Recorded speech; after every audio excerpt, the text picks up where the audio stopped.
നമസ്കാരം. ശ്രീഭദ്ര ജ്യോതിഷത്തിലേക്ക് എല്ലാവർക്കും സ്വാഗതം. ഒരാൾ ജനിക്കുന്ന സമയത്ത് ശനി 11ാം ഭാവത്തിൽ നിന്നാലുള്ള ഫലമാണ് ഇന്ന് നോക്കാനുള്ളത്. ശനി കഷ്ടഫലത്തെ നൽകുമെങ്കിലും ഇഷ്ടഭാവസ്ഥിതനായിട്ട് ബലവാനായിട്ട് നിന്നാൽ ധനലാഭം, കീർത്തി, ഗൃഹലാഭം, ഭൂമിലാഭം, കൃഷിലാഭം, ഗ്രാമം, പുരം, സമുദായം എന്നിവയുടെ നായക സ്ഥാനം തുടങ്ങിയവ കൊടുക്കുന്നതാണ്. ധനു, മകരം, കുംഭം, മീനം, തുലാം രാശികളിലെ സ്ഥിതി ശനിക്ക് ഏറ്റവും അനുകൂലമാണ്. മറ്റ് രാശികളിൽ നിന്നാൽ ശനി ദോഷം ചെയ്യുന്നതാണ്. ഒരു വ്യക്തി ജനിക്കുന്ന സമയത്ത് അയാളുടെ 11ാം ഭാവത്തിൽ ശനി നിൽക്കുകയാണെങ്കിൽ ഉറപ്പായിട്ടും അയാൾ കാര്യപ്രാപ്തിയും ദീർഘായുസ്സുള്ളവനും ധനവാനും ആയിരിക്കും.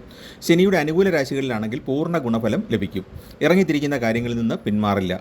ഏതെങ്കിലും തരത്തിൽ പുത്രദുഃഖം അനുഭവിക്കുന്നവനായിരിക്കും. സ്ത്രീയാണെങ്കിൽ അബോർഷൻ സാധ്യതകളൊക്കെ അവർക്ക് ഉണ്ടായിരിക്കും. 11ൽ ശനിയുള്ളവൻ ജ്യേഷ്ഠ സഹോദരൻ്റെ ദോഷം ചെയ്യുന്നവനാണ് എന്ന് പരമായിട്ട് പറയപ്പെടുന്നുണ്ട്.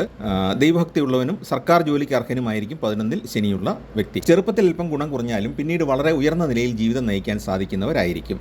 കഠിനാധ്വാനം ചെയ്യേണ്ട ചില സാഹചര്യങ്ങൾ ജീവിതത്തിൻ്റെ ആദ്യഘട്ടത്തിൽ ഉണ്ടായേക്കാം. പിന്നീട് പടിപടിയായി ഉയർച്ചയുണ്ടാകും. ശനി 11ാം ഭാവത്തിലും ശുക്രൻ സ്വക്ഷേത്രത്തിൽ നിന്നാൽ ജാതകൻ വലിയ ധനവാനാകും. ശനി 11ലും ശുക്രൻ 5ാം ഭാവത്തിലുമായിട്ട് നിന്നാലും ഇതുപോലെ ഗുണമുണ്ടാകും. ശനിയും ബുധനും കൂടി 11ാം ഭാവത്തിൽ മകരം, കുംഭം ഈ രാശികളിൽ നിന്നാൽ ജാതകൻ വളരെ സമ്പന്നനാകും. ശനി ജാതകത്തിൽ 11ൽ നിന്നാൽ കഠിനാധ്വാനത്തിന് അനുയോജ്യമായ സാമ്പത്തിക നേട്ടങ്ങളും ബിസിനസ്സിൽ നിന്നുള്ള ലാഭവും ഉണ്ടാകും. ദീർഘകാല നിക്ഷേപങ്ങളിൽ നിന്ന് മികച്ച ഫലം ലഭിക്കുന്നതാണ്. ശനിയുടെ അനുകൂല കാലങ്ങളിൽ ജോലി സ്ഥാനക്കയറ്റവും ആഗ്രഹിക്കുന്ന വലിയ മാറ്റങ്ങളും ഉണ്ടാകും. അധികാരികളുടെയും സഹപ്രവർത്തകരുടെയും പിന്തുണ ലഭിക്കും. മനസ്സിലുള്ള ആഗ്രഹങ്ങൾ പൂർത്തീകരിക്കും. സമൂഹത്തിൽ അംഗീകാരവും കീർത്തിയും വർദ്ധിക്കുകയും ചെയ്യും. സുഹൃത്ത് വലയം വികസിക്കുകയും അവരിൽ നിന്ന് പലവിധത്തിലുള്ള സഹായം കിട്ടുകയും ചെയ്യുന്നതാണ്. വലിയ സൗഹൃദ വലയം ഉണ്ടാവില്ല. എന്നാൽ കുറച്ച് വിശ്വസ്തരായ സുഹൃത്തുക്കളായിരിക്കും ഇവർക്ക് ലഭിക്കുന്നത്. സാമ്പത്തിക നേട്ടങ്ങൾ എപ്പോഴും ദീർഘകാലത്തേക്കുള്ളവയായിരിക്കും. മധ്യവയസ്സിന് ശേഷമാണ് ജീവിതത്തിൽ ഒരുപാട് നേട്ടങ്ങളും ഉന്നതിയും ഉണ്ടാകുന്നത്. ശനി 11ാം ഭാവത്തിൽ വളരെ അനിഷ്ടകരമായിട്ട് നിന്നാൽ മൂത്ത സഹോദരങ്ങളുമായോ അല്ലെങ്കിൽ ഭാര്യയുടെ ഭർത്താവിൻ്റെ വീട്ടുകാരുമായിട്ടോ അഭിപ്രായ വ്യത്യാസങ്ങൾ ഉണ്ടാകാം.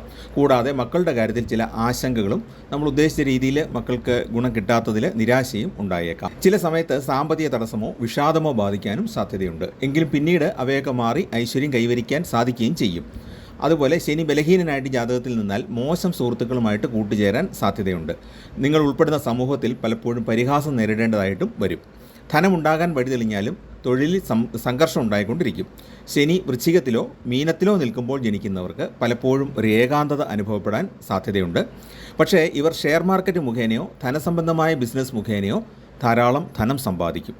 അപ്പോൾ ശനി 11ൽ നിന്നാൽ ഏതാണ്ട് 3/4 ഭാഗവും ഗുണകരമായ അനുഭവങ്ങളാണ് ഉണ്ടാകുന്നത്.